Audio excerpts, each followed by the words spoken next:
الرجیم بسم اللہ الرحمن الرحیم سورہ المؤمن کا 7واں رکوع ہے اور آیت نمبر 61 ہے۔ اللہ تعالی کا فرمان ہے اللہ الذی، اللہ وہ ذات ہے جس نے جعل لکم، تمہارے لیے بنایا اللیل، رات کو، لتسکنوا، تاکہ تم آرام کرو، فیہ، اس میں، والنہار، اور بنایا دن کو، مبصرا، دکھانے والا، ان اللہ، بے شک اللہ، لذو فضل، یقیناً بڑے فضل والا ہے، علی الناس، لوگوں پر، ولکن، اور لیکن، اکثر الناس، اکثر لوگ، لا یشکرون، شکر نہیں کرتے، ذالکم، یہ ہے، اللہ، اللہ، ربکم، تمہارا رب، خالق، جو پیدا کرنے والا ہے، کل شیء، ہر چیز کا، لا الہ الا ہو، نہیں کوئی معبود مگر وہی، فَأَنَّا تُؤْفَكُونَ، پھر تم کہاں پھیرے جاتے ہو۔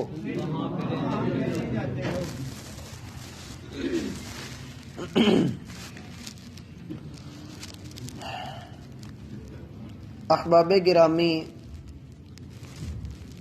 پچھلی آیت میں اللہ تعالی نے خود سے دعا مانگنے کا حکم دیا،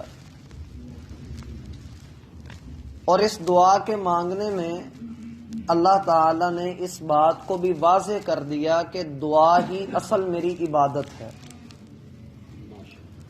اب یہاں سے چند آیات آگے تک اللہ تعالی اپنی نشانیوں کا اس انداز میں ذکر کریں گے کہ اللہ کی ربوبیت کا اظہار ہوگا۔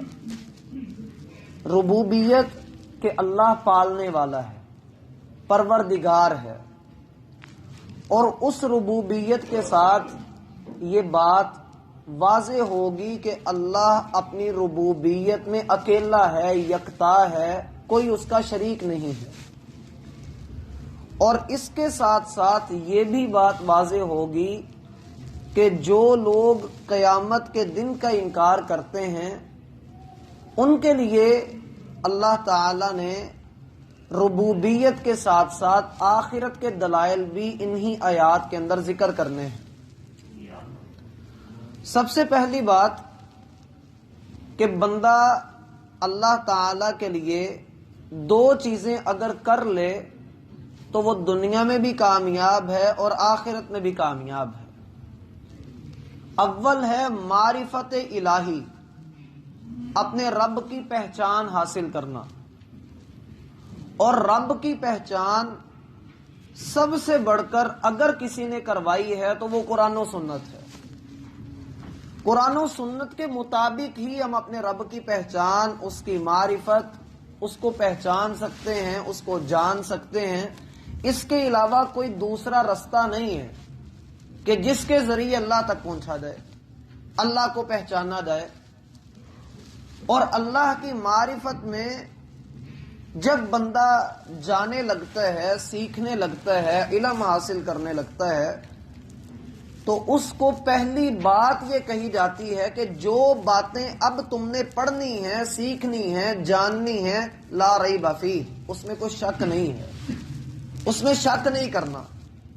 وہ تمہاری سمجھ میں نہ بھی آئے تب بھی شک نہیں کرنا۔ مثلا معرفت کا ایک راز ہے کہ اللہ سب کو رزق دیتا ہے۔ کیسے دیتا ہے نہیں پتا، اتنا پتا ہے کہ وہ دیتا ہے۔ آپ میرا نصیب نہیں کھا سکتے، میں آپ کا نہیں کھا سکتا، ہم کسی کا نہیں کھا سکتے۔ جو اس نے ہمارا لکھ دیا ہے وہ ہم نے لے کر رہنا ہے، خواہ وہ دو پہاڑوں کے درمیان دور کہیں پڑا ہو، جو نصیب کا ہے اس نے مل ہی جانا۔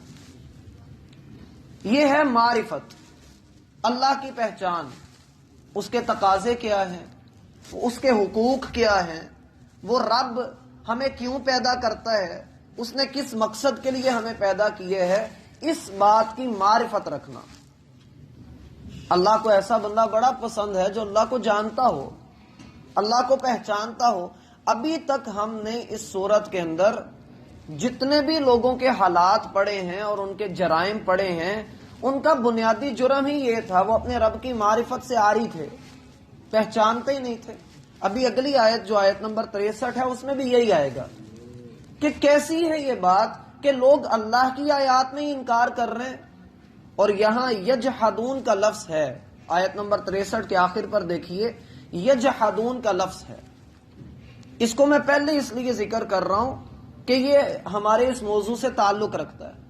یجحدون انکار کرنے کو کہتے ہیں، لیکن انکار بھی ایسا ہوتا ہے کہ جس میں دل تو مانے کہ یہ سچ ہے، جو بتایا جا رہا ہے وہ صداقت پر مبنی ہے، لیکن چودراہٹ، سٹیٹس، دولت، انسان کو چمکتی ہوئی دنیا، وہ اللہ کی طرف نہ آنے دے اور وہ زبان سے حق کا انکار کرتا رہے، اس کو یجحدون کہتے ہیں۔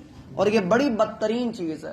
اگلی صورت اس موضوع پر ہوگی، اگلی صورت اس موضوع پر آئے گی کہ لوگ اللہ تعالیٰ کی آیات کا انکار کیوں کرتے ہیں۔ اللہ تعالیٰ نے اس صورت میں کہا، حامیم السجدہ میں، لا تسمعوا لهذا القرآن والغوا فیہ، لوگوں ایسے نہ بنو کہ قرآن کو سن بھی رہے اور تم پر اثر ہی نہیں ہو رہا، ایسے مت بننا۔ اب یہاں پر اللہ تعالیٰ نے اول تو اپنی معرفت کی طرف دعوت دی ہے کہ اللہ کو پہچانو۔ اگر بندہ اللہ کی معرفت حاصل کر لے تو اس کے پاس اگلا سٹیپ خود بخود آ جاتا ہے، اور وہ ہوتا ہے عبادت الہی۔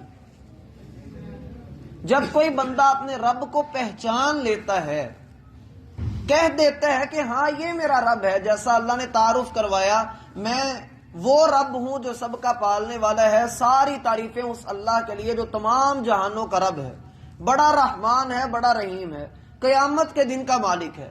بندہ جب اللہ کے بارے میں یہ چار چیزیں سیکھتا ہے، وہ کہتا ہے میرا بنتا نہیں ہے میں اپنے رب کے سامنے اکڑوں، میں اس کی غلامی میں ہی اچھا لگتا ہوں۔ ایاک نعبد، ہم تیرے بندے ہیں، تیرے غلام ہیں، تیرے در کے فقیر ہیں، منگتے ہیں تیرے در کے۔ وَإِيَّاكَ نَسْتَعِينُ، تیرے رستے پہ چلنا چاہتے ہیں، لوگ ٹانگیں کھینچتے ہیں تو ہماری مدد کر، مدد بھی تجھی سے مانگتے ہیں۔ مانگتے کیا ہیں کہ صراط مستقیم پہ چلائے رکھنا، وہ رستہ نہ ہو کہ جس پہ چل کے ہم تیرے غضب کا شکار ہو جائیں یا ہم گمراہ ہو جائیں۔ ہم تو وہ رستہ چاہتے ہیں کہ جس پہ ہم قدم اٹھائیں تو تیری رحمت دوڑ دوڑ کر ہمیں ملے، ہم وہ چاہتے ہیں۔ تو اللہ تعالیٰ کی عبادت اور اللہ کی معرفت اگر انسان حاصل کر لے، اس کے اوپر استقامت اختیار کر لے، اللہ کے بارے میں کوئی کمپرومائز نہ کرے، تو یقین مانی اللہ کے ہاں وہ کامیاب ہے۔ اللہ نے یہاں پر اپنی توحید کے بعض دلائل دیے، ربوبیت کے، یہ ذہن میں رکھیے گا، اللہ نے اپنے رب ہونے کے دلائل دیے ہیں کہ وہ رب ہے۔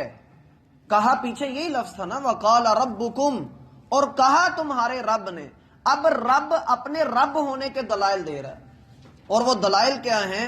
اللہ الذی، یہ بھی اللہ تعالیٰ کا کمال انداز ہے کہ اپنا تعارف اپنے ذاتی نام سے دے رہا ہے۔ اللہ، یہ اللہ کا ذاتی نام ہے، اور اس ذاتی نام کے اندر جلال ہے، ہیبت ہے۔ اگر پچھلی آیت میں اللہ نے یہ کہا ہوتا نا، وَقَالَ اللَّهُ ادْعُونِي اسْتَجِبْ لَكُمْ، اللہ یہ کہتا ہے کہ مجھ سے دعائیں کرو تو میں تمہاری دعاؤں کو قبول کروں گا، تو اس آیت میں جلال، ہیبت اور روب زیادہ ہونا تھا۔ میں نے تب بھی ذکر کیا تھا کہ ربکم کا لفظ محبت والوں کے لیے ہے۔ اس لفظ کے اندر، اللہ کی اس صفت کے اندر محبت اور رحمت کا عنصر زیادہ نمایاں ہے۔ فرمایا اللہ الذی جعل لکم، اللہ وہ ذات ہے کہ جس نے بنایا تمہارے لیے، اپنے لیے نہیں، تمہارے لیے، اللیلہ، رات کو، اللہ نے تم سب کے لیے رات کو بنایا ہے، اور یہ رات آتی ہے اور دن کا جتنا کام ہوتا ہے، جتنے ہلے گلے ہوتے ہیں، جتنے لوگ ہوتے ہیں، وہ سارے کے سارے آ کر آرام کے لیے لیٹ جاتے ہیں، آرام کرتے ہیں رات کے وقت میں، رات کے اندھیرے میں۔ رات بنائی ہی آرام کے لیے، وہ اور بات ہے کہ ہم فطرت سے لڑیں، راتوں کو جاگیں، دن کو سوئیں، یہ اور بات ہے۔ اور جو فطرت سے لڑتا ہے وہ بڑی بدترین ہار ہارتا ہے۔ کہا جعل لکم اللیل، اس نے تمہارے لیے رات بنائی۔ کیوں بنائی؟ لتسکنوا فیہ، تاکہ تم سکون کرو، آرام کرو، اسے تمہارے آرام کا خیال ہے۔ اگر وہ اللہ ہمارے ساتھ مخلص نہ ہو، ہم پر رحیم نہ ہو، کریم نہ ہو، تو پھر وہ یہ نعمتیں ہمیں عطا نہ کرے۔ وہ ہمارے سکون کا خیال کرتا ہے، اور اس نے ہمیں رات عطا کر دی۔ اب رات کو ہم بستر پر لیٹتے ہیں، کوئی بندہ آج تک اپنی مرضی سے نہیں سویا، اللہ اس کو نیند کی نعمت دیتا ہے تو وہ سوتا ہے، ادروائز وہ نہیں سو پاتا۔ لوگوں کو ذرا سی ٹینشن، ان کو رات بھر نیند نہیں آتی، وہ اللہ تعالیٰ کی اس نعمت سے محروم ہو جاتے ہیں۔ تو یہ اللہ کی نعمت ہے۔ پھر جب وہ نیند آ جاتی ہے، بندہ کہتا ہے میں کچی نیند ہی لیٹا رہا ہوں، اب میرا دماغ سویا ہوا ہے، میں اٹھا تو ہوا ہوں۔ اللہ نے نیند کی نعمت ایسی رکھی ہے کہ جس کو صحیح طرح سے آتی ہے وہ اٹھ کے کہتا ہے میں اب تازہ دم ہو گیا ہوں، میں بالکل ٹھیک ہوں۔ یہ تھکاوٹ نیند نے دور نہیں کی، رب نے کی ہے، نیند نے کچھ نہیں کیا۔ پھر ہے وَالنَّهَارَ مُبْصِرًا، اس نے پھر دن کو بنایا اور دکھانے والا بنایا، یعنی روشنیوں والا بنا دیا۔ کون ہے وہ ذات جس نے اس رات کے اندھیرے کو یک لخت ختم کر دیا؟ ہم رات کو اندھیرے میں سوئے تھے، صبح روشنی میں اٹھ رہے ہیں۔ میرا بھائی غور کرنا چاہیے کہ اللہ کے علاوہ کسی اور کو پکاریں، بھلا وہ کچھ ایسا کر سکتا ہے؟ وہ تو محتاج ہے بٹن کا، بٹن دبائے گا تو لائٹ آن کر لے گا، بند کرے گا تو آف کر لے گا۔ اللہ ان چیزوں کا محتاج نہیں ہے۔ اور یہ بنایا کس لیے؟ کس کے لیے بنایا؟ لکم، تمہارے لیے بنایا۔ اپنی رحمت کا حصہ دے رہا تمہیں، وہ تمہارے لیے بنا رہا ہے۔ اور پھر ان اللہ لذو فضل علی الناس، اللہ تو بندوں پر بڑے فضل کرتا ہے، اللہ اپنے بندوں پر بڑے فضل کرتا ہے، اور وہ فضل والا ہے۔ دنیا میں کوئی کسی پر فضل نہیں کرتا، اللہ ہی فضل کرنے والا ہے۔ اگر ہم کسی کی مدد کرتے ہیں، کسی کے کام آتے ہیں، کسی کی جو ہے وہ اس کے ساتھ چل پڑتے ہیں، تو وہ بھی اللہ کا فضل ہم پر ہوتا ہے، تو ہم اس کے ساتھ چلتے ہیں۔ وَلَٰكِنَّ أَكْثَرَ النَّاسِ لَا يَشْكُرُونَ، لیکن اکثر لوگ شکر نہیں کرتے۔ کیوں شکر نہیں کرتے؟ اول تو یہ کہ لوگوں کے پاس کوئی مدد کے لیے آ بھی جائے تو وہ اپنے آپ کو خدا سمجھ لیتے ہیں۔ وہ اس بات میں شکر نہیں ادا کرتے کہ ربا تیرا شکر ہے کہ تو نے ہم سے نیکی کا کام لے لیا، تو نے ہمیں اس بات کی توفیق بخشی۔ سلف صالحین کا معمول تھا، جب کوئی ان کے پاس مدد کے لیے آتا وہ اس کی مدد بھی کرتے اور اس کا شکریہ بھی ادا کرتے کہ بھائی تیرا شکریہ، تو نے ہم سے رب کے دین کا کام کروا دیا۔ پھر فرمایا ذالکم اللہ ربکم، یہ ہے تمہارا رب، یہ ہے۔ ذالکم میں پہلی چیز ہے اللہ، دوسری چیز اس میں آئے گی ربکم میں تیسری، خالق کل شیء میں جا کر چوتھی، اور لا الہ الا اللہ میں پانچویں۔ ذالکم یہ ہے، اشارہ ہم سب کے لیے ہے۔ غور کرو تو یہ تمہارے لیے تھا۔ کون؟ اللہ ربکم، یہ ہے اللہ جو اللہ نے اس آیت کے شروع میں، آیت نمبر 61 کے شروع میں جو اپنا نام لیا۔ بندہ کہتا ہے ربا پیچھے تو نے اپنا رب نام لیا، یہاں اللہ نام لیتا ہے، تو فرق کیا ہوا؟ کہا اللہ ربکم، کوئی فرق نہیں، اللہ ہی تمہارا رب ہے۔ کون ہے اللہ؟ خالق کل شیء، رات کا، دن کا، اندھیروں کا، اجالوں کا، تجھے مجھے ہر کسی کو پیدا کرنے والا وہ اکیلا، لا الہ الا ہو، اس کے سوا کوئی معبود نہیں۔ الہ میرا بھائی ذہن میں رکھ لو، اسے کہتے ہیں جس کی عبادت کی جائے۔ الہ کسے کہتے ہیں؟ جس کی عبادت کی جائے۔ معبود، الہ کا ترجمہ معبود ہوتا ہے، جس کی عبادت کی جائے۔ کافر سے لڑائی اسی بات کی تھی، انبیاء کی بھی اور مسلمانوں کی بھی، ہر کسی کافر سے لڑائی اسی بات کی تھی، وہ اللہ کو معبود نہیں مانتے تھے، رب مانتے ہیں۔ معبود نہیں مانتے. لا الہ الا ہو، اگر عبادت کرنی ہے تو فقط اسی کی کرنی. فَأَنَّا تُؤْفَكُونَ، پھر کہاں پھرے جاتے ہو، کس طرف جاتے ہو؟ ذرا غور کرو کہ اللہ وہ ذات جو پتھروں میں بھی کیڑوں کو رزق عطا کر دے، تم رات کے اندھیرے میں کوئی گناہ کرتے ہو، کوئی شغل کرتے ہو، کوئی اپنی دل پشوری کے لیے کوئی کام کر لیتے ہو، وہ اللہ اپنی رحمت سے تمہیں ڈھانپ لیتا ہے، تمہارا پردہ چاک نہیں کرتا، پھر بھی تم کہاں چلے جاتے ہو؟ گم کیوں ہو جاتے ہو؟ اللہ سے دور کیوں چلے جاتے ہو؟ میرا بھائی یاد رکھو کہ اللہ سے بڑھ کر رحیم و کریم کوئی نہیں ہے. وہ اپنے بندوں کے لیے سب سے بڑھ کر مخلص ہے. اگر زمین و آسمان بھی گناہ کے بھر کے اس کے پاس آ جاؤ نا تو وہ معاف کر دیتا ہے. لیکن سوال وہی کا وہی ہے، تم کہاں جا رہے ہو؟ بندہ تو کہہ رہا ہے کہ اللہ مجھے ہدایت چاہیے، ہدایت صرف زبان سے کہہ رہا ہے، آگے یہی بات ہے کذالک یؤفک الذین کانوا بآیات اللہ یجحدون، اسی طرح وہ لوگ دور کیے جاتے ہیں جو ہماری آیات کا انکار کرتے ہیں. گویا کہ جرم اندر کی بات جو اصل تھی اس بات کو اللہ تعالیٰ نے یہاں پر بڑے واضح لفظوں میں بتا دیا کہ تم جس طرف جا رہے ہو نا وہ رب کا راستہ نہیں ہے. اور کیوں جا رہے ہو اس طرف؟ لگتا تمہیں یہی ہے کہ یہ رب کا راستہ ہے، لیکن اصل میں تم دل سے اپنے رب پر ایمان ہی نہیں رکھتے، تمہیں اس کے وعدوں پہ یقین ہی نہیں. ہم نے دعا کی جب تفسیر کی تھی تب میں نے یہی کہا تھا کہ اللہ تعالیٰ پہ اگر بھروسے کی کمی ہو تب دعائیں قبول نہیں ہوتی.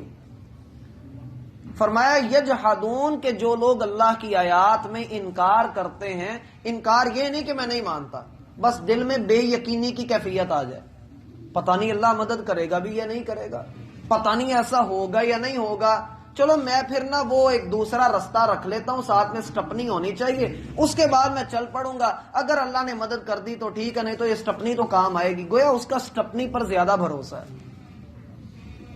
اور اللہ تعالیٰ کے ساتھ جو ایسا کرتا ہے اللہ اسے اسی چیز کے سپرد کر دیتا ہے. تعویذ دھاگے کے بارے میں آپ نے سنا ہی ہے، بڑی مشہور حدیث ہے. ایک آدمی نے کڑا پہنا ہوا تھا، آپ علیہ الصلوۃ والسلام نے کہا کہ یہ کیوں پہنا ہے؟ اس نے کہا اللہ کے رسول بیماری سے بچنے کے لیے پہنا ہے. آپ نے فرمایا اس کو اتار دو. جو کسی چیز پر بھروسہ کرتا اسی کے سپرد کر دیا جاتا ہے. ہم دیکھیں ہم کس پر بھروسہ کر رہے ہیں. ہمارا لوگوں پر بھروسہ ہوتا ہے، پیسے پر بھروسہ ہوتا ہے، سٹیٹس پہ بھروسہ ہوتا ہے، ہمیں کس چیز پر بھروسہ ہے، لیکن اللہ پہ بھروسہ نہیں، اس پہ کامل یقین نہیں. جب نہیں ہوتا تو ہم نے جس پہ بھروسہ کیا ہوا ہوتا ہے ہم اسی کے سپرد کر دیے جاتے ہیں، اور اللہ کی قسم بعد میں سوائے ذلت کے کچھ نہیں ملتا. بندہ اپنے آپ سے نظر نہیں ملا پاتا. اس لیے اپنی عزت کیجئے اور اپنے رب کی قدر کیجئے، اس کی پہچان حاصل کیجئے. وہ آپ کی عبادت کو، آپ کے شکر کو کبھی ضائع نہیں کرے گا. جس کتاب کا ماننے والا، جو کتاب الحمدللہ سے شروع ہوتی ہو اور اس پر ایمان رکھنے والا کبھی نہ شکرا نہیں ہو سکتا. اور اللہ نے کہا کہ لا یشکرون، تم شکر نہیں کرتے. اللہ کے شکر ادا کرنے والے بنے. اللہ تعالیٰ ایسی زبانیں عطا کرے جو ہمہ وقت دل سے اللہ کا شکر ادا کرے. بسم اللہ الرحمن الرحیم.